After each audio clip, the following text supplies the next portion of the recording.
Remember when phones had cords and you could tell who was calling just by the sound of their voice? When connection meant eye contact, not passwords, pop-ups, and endless notifications.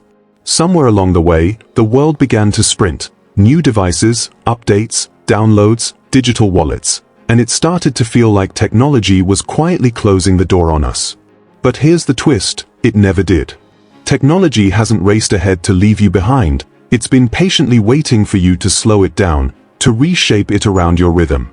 Across the United States, more seniors than ever are learning to text, stream, and reconnect online, not by mastering every app, but by discovering one powerful truth: tech becomes easier the moment you make it personal.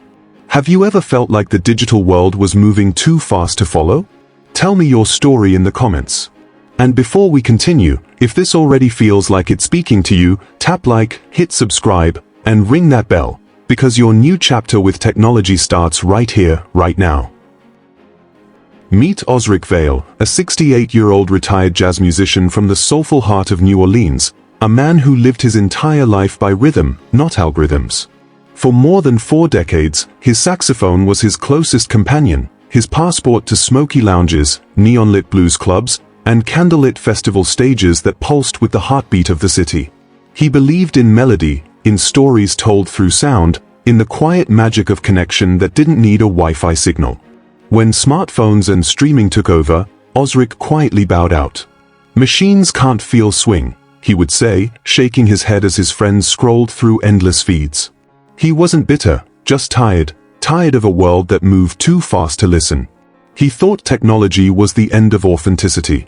Then came Lila, his 12-year-old granddaughter with a spark brighter than Bourbon streetlights.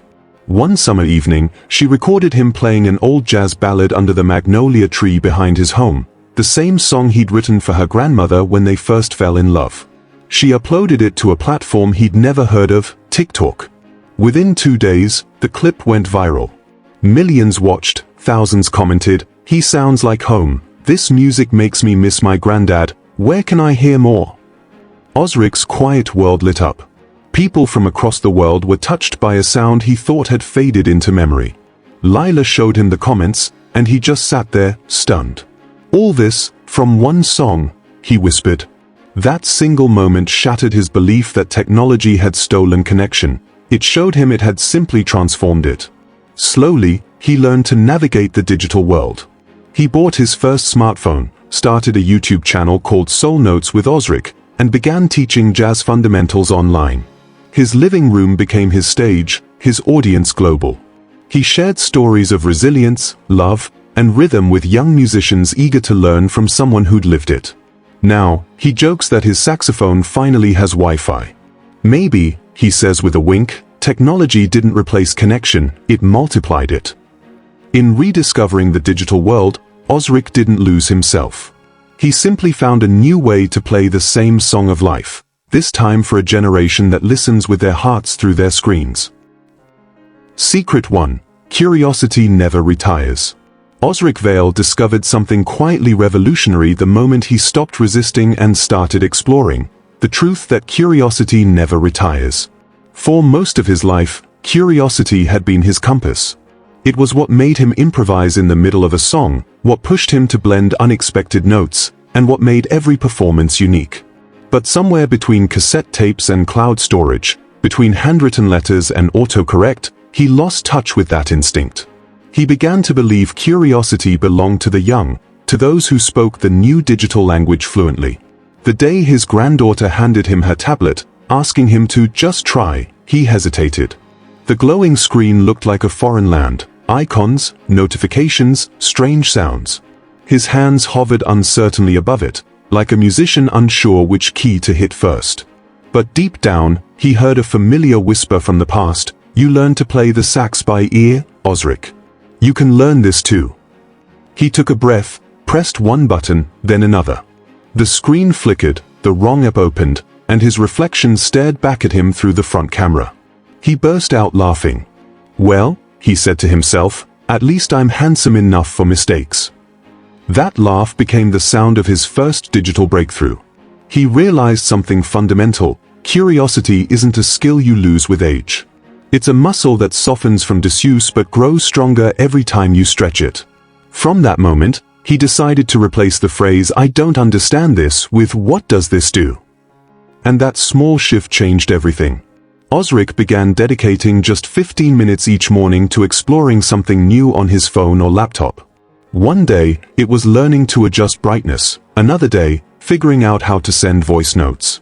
Slowly, what once felt like confusion turned into play. Technology transformed from an obstacle into an instrument. He joined an online group for senior musicians and started asking questions without shame. To his surprise, no one laughed. Instead, people encouraged him, shared their own learning curves, and even sought his advice about creativity and rhythm. The community became his new jam session. No stage, no spotlight, just learning, laughter, and discovery. He realized that curiosity wasn't about mastering every app. It was about reigniting the wonder that had once made him pick up a saxophone and ask, "What happens if I try this?" He started using technology to record snippets of new melodies, send uplifting notes to old bandmates, and share stories about the jazz legends who shaped him. Every time he learned something new, he felt the same thrill he did as a boy discovering his first chord progression. Curiosity, Osric realized, doesn't fade with time. It hides behind hesitation. It waits for you to ask one more question, to press one more button, to laugh at one more mistake. Technology didn't make him feel young again. It made him feel alive again. It reminded him that curiosity isn't about keeping up, it's about keeping open. And that single lesson became the rhythm that guided every other secret he learned.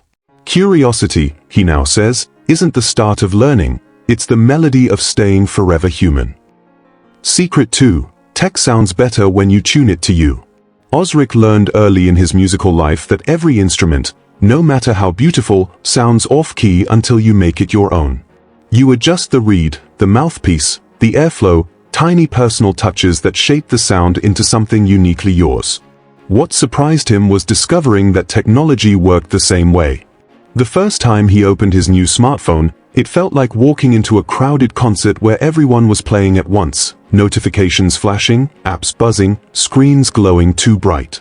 It was chaos. But instead of walking away, Osric did what he always did with a new sax: he tuned it. He started by enlarging the icons so he could see them clearly without straining. The moment he did, it felt like turning down the noise of a too loud band. He simplified the home screen, removing everything he didn't use. Out went the clutter of random apps. In stayed the essentials: messages, camera, notes, and music. Then he adjusted the brightness, dimming it to a soft, warm glow that felt like evening light on brass. Slowly, the device stopped feeling like a stranger and started feeling like a familiar instrument resting in his hands. Osric realized that technology wasn't meant to be endured, it was meant to be adjusted. It wasn't about keeping up with the world's pace, it was about finding your own rhythm within it. The more he customized, the more comfortable it became. He added a gentle ringtone that reminded him of soft jazz, set reminders using his own voice, and changed his wallpaper to an old photo of his late wife smiling backstage. Every tap began to feel personal, like composing a small piece of life's melody. He started sharing these discoveries with his friends at the local senior center, many of whom still kept their phones in drawers, untouched. "You don't need to learn every feature," he told them. "Just make it yours." He helped one friend, Mabel, adjust the font size on her tablet so she could read her favorite mystery novels again. He showed another how to use the Do Not Disturb mode to enjoy quiet evenings without endless notifications. Each small change unlocked a little peace of mind. The technology didn't change, it simply bent to fit their comfort. What Osric came to understand was that most seniors aren't afraid of technology, they're overwhelmed by the feeling that it's built for someone else. The truth is, it's built for whoever decides to shape it. By personalizing his phone, Osric found not just convenience but calm. It became less of a gadget and more of a trusted companion, something that worked with him, not at him. He often said, "When my sax was out of tune, I didn't throw it away, I tuned it. Why should my phone be any different?" Now, when Osric opens his phone, it greets him with warmth and simplicity. The icons are clear, the layout uncluttered, and the experience soothing. It no longer demands his attention, It harmonizes with it. That's when he realized something that changed how he approached every new piece of tech. You don't need to fit into technology's design, you can design it to fit into your life. The moment he understood that, the noise of the digital world softened into something beautiful, a personalized rhythm that played in tune with his heart, not against it. Secret 3. Voice is the new hand. For Osric Vale, typing on a smartphone felt like trying to play the piano wearing gloves, awkward, slow, and endlessly frustrating. His fingers, once nimble on the saxophone keys, now hesitated over the tiny letters of a touchscreen. Autocorrect mangled his messages into comedy. One morning, he tried texting his friend Myra, "Meet for lunch." It sent as "Meet for launch." They both laughed, but inside, Osric felt that familiar sting of frustration, the sense that modern life demanded speed over soul. Then one day, his granddaughter Lila showed him something that would change his relationship with technology completely. "Grandpa," she said, "you don't have to fight the screen. Just talk to it." Skeptical but curious, he watched her demonstrate. She said, "Hey Google, play Miles Davis." Within seconds, music filled the room. Osric froze. "You mean, it listens?" he asked. Lila grinned. "It doesn't just listen, it understands."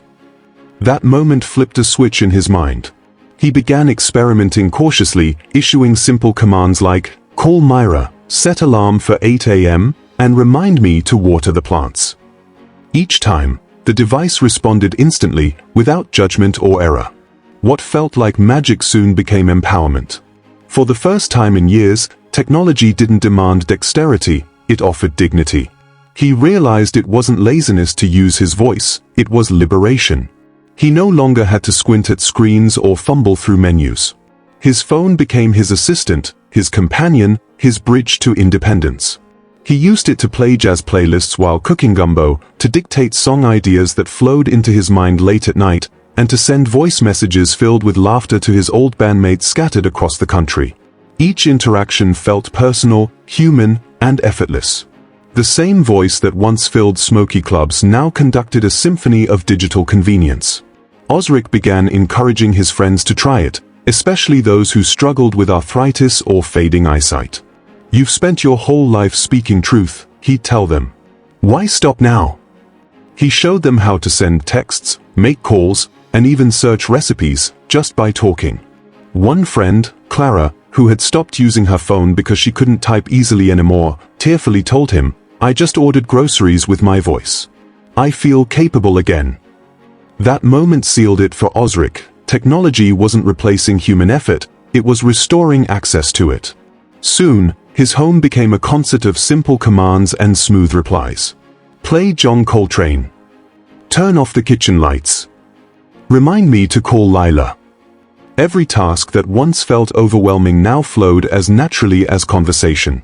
He no longer saw voice assistants as cold programs but as tools that gave aging hands a rest and aging hearts a voice again. To Osric, the power of voice technology was deeper than convenience, it was connection. It reminded him that while fingers may grow slower, the voice never loses its rhythm. It carries our stories, our humor, our tone, our identity. Speaking to technology didn't make him feel dependent, it made him feel heard. Typing, he joked, was for when the music stopped. Talking? That's when the music begins again. In learning to command his world with his voice, Osric rediscovered something profound. The same instrument that once brought jazz to life could now bring simplicity to his days. Voice was no longer just a tool, it was a reminder that the rhythm of life continues, strong and clear, as long as you keep speaking your part. Secret 4. Connection isn't lost, it's upgraded. For years, Osric believed true connection had vanished. He missed the easy laughter that echoed through green rooms after late-night gigs, the way his bandmates could read each other's moods without a word. The sound of clinking glasses, applause, and off-key sing-alongs had been replaced by quiet evenings and a glowing phone that rarely rang. The world seemed distant, voices scattered by the wind of progress. He thought technology had stolen what made life human, the touch, the togetherness, the shared rhythm of being. But that belief began to shift the day he discovered a group called Silver Streamers. It started with a simple search, Jazz for Seniors. The first link that appeared led to an online community of retired musicians from across the country, men and women who once toured smoky bars, danced through brass-filled nights, and now met virtually every Friday to share the one thing they still had in common: music. Hesitant but hopeful, Osric clicked join. The screen filled with faces, some wrinkled, some bright-eyed, all smiling. "Welcome, brother," someone said. Another added, "Grab your sax, we're just tuning up." That moment felt electric. He hadn't realized how much he missed that kind of camaraderie until he heard laughter again, even through speakers. The Silver Streamers weren't just a chat group, they were a band reborn through bandwidth. They played together over video calls, improvised with background tracks, and laughed when the timing went off because of internet lag. "That delay," one drummer joked, "is just jazz from another dimension." It wasn't perfect, but it was real. Osric's living room, once a quiet space filled only with his own notes, became a digital stage that reached beyond the walls of New Orleans. He played his sax as members from Texas, California, and Florida joined in from their living rooms, porches, and garages. It was messy, heartfelt, and utterly beautiful. Through that group, Osric learned a truth he'd never expected to find. Connection hadn't disappeared, it had evolved. The hugs, the handshakes, the applause, they had transformed into messages of support, shared playlists, and late-night video chats. He began mentoring younger players who joined the group to learn from the legends. They called him Professor Groove, and every time someone said it, he smiled. He wasn't left behind by the world, he was helping shape the next one. When his old bandmates saw clips of their virtual jam sessions online, they called him in disbelief. "Man, I thought you said you were done performing." He laughed, answering, "Turns out, I just changed stages." That became his favorite line. His living room, once filled with silence, now hummed with laughter, applause emojis, and the kind of connection that transcends distance. What Osric realized, and what every senior should know, is that connection isn't bound by proximity anymore. The world may have gone digital, but it still craves the same heartbeat of belonging. Whether it's video calls with grandchildren, online church services, or digital art clubs, technology hasn't erased togetherness, it's amplified it. As Osric often says now with a knowing grin, connection doesn't fade with age. It just needs a better Wi-Fi signal. And with every note he plays alongside the Silver Streamers, he proves that while the instruments of connection may change, the music of human warmth remains the same, strong, soulful, and gloriously alive. Secret 5. The safest stage has boundaries. For Osric, technology felt like a new kind of stage, bright, exciting, but unpredictable. It was filled with applause and opportunity, yet lurking behind the curtain were shadows he didn't quite understand. He'd grown up in smoky jazz clubs where you could see trouble coming, a drunk heckler, a jealous bandmate, a fight about royalties. But online, danger wore disguises. It came wrapped in politeness, typed in perfect grammar, and often started with the words, "Dear valued user." The night it happened, Osric was sipping tea, scrolling through his tablet, when an email arrived from what looked like his favorite music streaming service. The logo was perfect, the tone familiar. It claimed his subscription had expired and offered a renewal link. Without thinking, his finger hovered over the blue button. Then something stopped him, a faint echo of his grandson's words, "Grandpa, the internet is like a city. Some streets are safe, others are traps. Don't walk down every one." He hesitated, zoomed in on the sender's address, and noticed it wasn't quite right. Instead of ending with .com, it ended with .company. That tiny detail saved him. The next day, he called his grandson, who laughed but didn't scold. Instead, the young man said, "Let's set up two-factor authentication, Grandpa.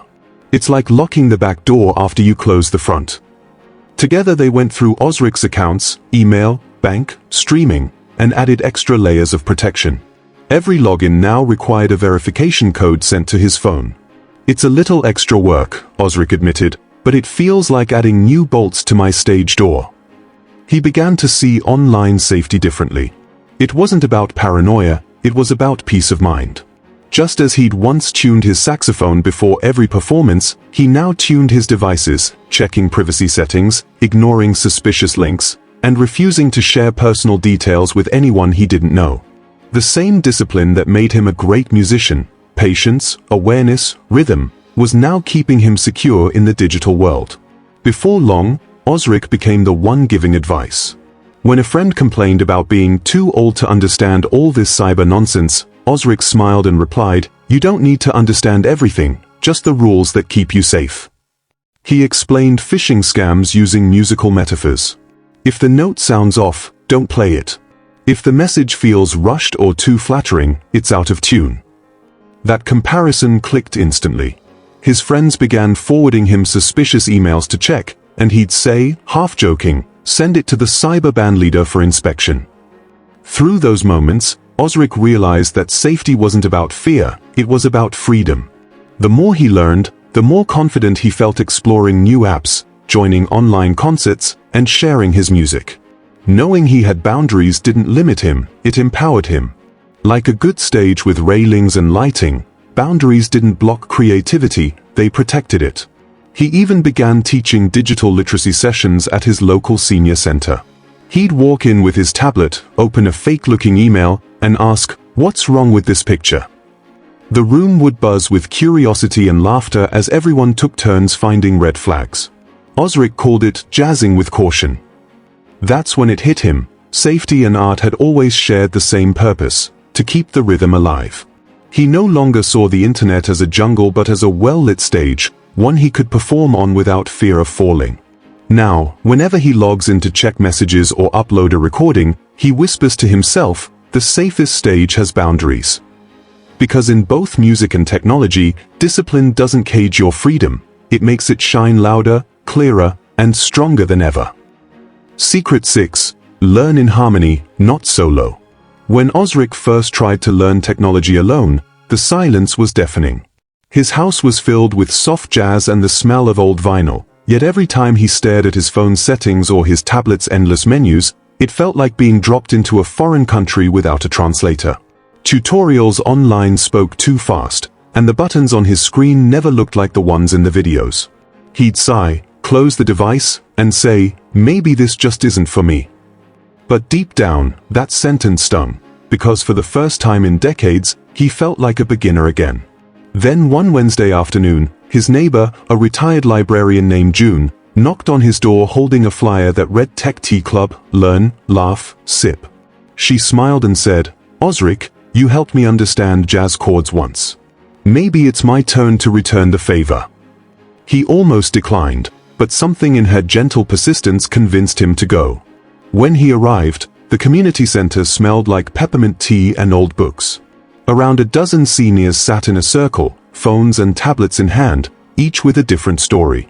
There was Tom, who wanted to learn how to send photos to his grandkids, Mabel, who was trying to stream old movies without ads, and Gloria, who kept locking herself out of her Gmail. No one was an expert, and that was the magic of it. The first session wasn't a lecture, it was a jam session. They passed around stories instead of instruments, laughter instead of criticism. When someone pressed the wrong button and their screen went blank, the room erupted in giggles, not groans. The instructor, a college volunteer named Lenny, said, "Mistakes are proof you're pressing something." The line stuck with Osric. Every week, Osric found himself looking forward to those afternoons. They became the highlight of his routine. He started bringing snacks, sharing stories, even teaching rhythm exercises before class to keep everyone relaxed. He discovered that learning technology wasn't about speed, it was about rhythm. Just like jazz, it flowed better when everyone listened, adapted, and played together. As the weeks went by, something beautiful happened. The group evolved from students into a symphony. Mabel became the photo queen, helping others organize albums. Tom mastered texting emojis and became their unofficial morale booster. And Osric? He became the bridge, the one who encouraged hesitant newcomers by saying, "If I can figure out Instagram, you can too." He realized that learning in harmony created confidence that solo learning never could. Alone, a mistake felt like failure. Together, it became part of the melody. The group began sharing success stories. Someone reconnected with an old army friend through Facebook, another learned telehealth apps and avoided missing a checkup. The laughter, the companionship, the sense of progress, it was therapy disguised as technology class.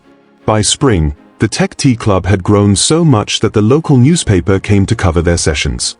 Osric, ever the showman, grinned for the camera and said, "We're not learning computers, we're learning courage." The photo of 12 smiling seniors with mismatched tablets went viral locally, inspiring other towns to start their own versions. Osric's favorite part came at the end of each meeting, when they'd clink their teacups and say their unofficial motto, "Connection is the best Wi-Fi signal of all." For Osric, those afternoons reminded him that no song, no journey, and no lesson was meant to be played alone. He understood something profound: technology wasn't meant to replace community, it was meant to amplify it. And when you learn in harmony, mistakes sound less like noise and more like music finding its rhythm. Secret 7. Celebrate every small win, that's the real music. Osric used to think progress had to look dramatic, like mastering an instrument overnight or suddenly becoming tech-savvy. But what he learned, standing in front of a softly glowing tablet at 2 a.m., was that progress rarely arrives with applause. It whispers. It hums.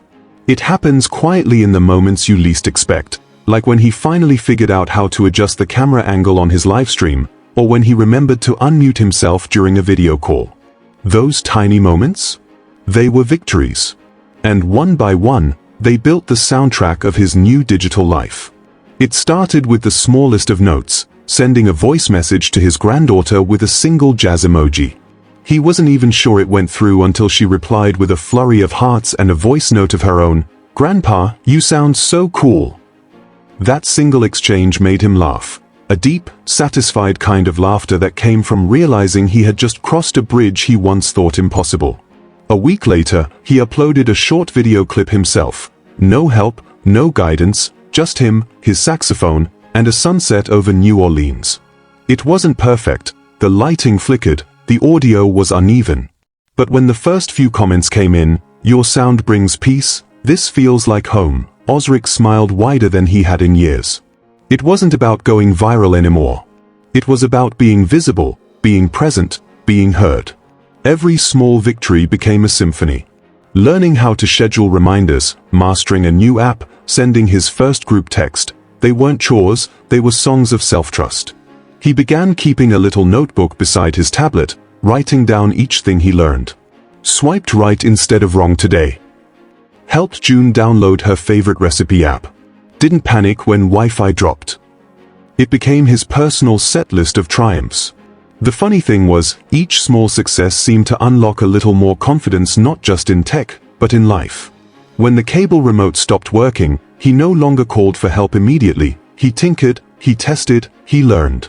And when his daughter thanked him for teaching her how to record videos with better sound, he laughed and said, "Guess the student became the jazz master." What Osric realized was that celebrating the small wins kept the rhythm alive. It wasn't about mastering everything, it was about enjoying the melody of learning itself. Every mistake was just a missed beat, every success, a new chorus.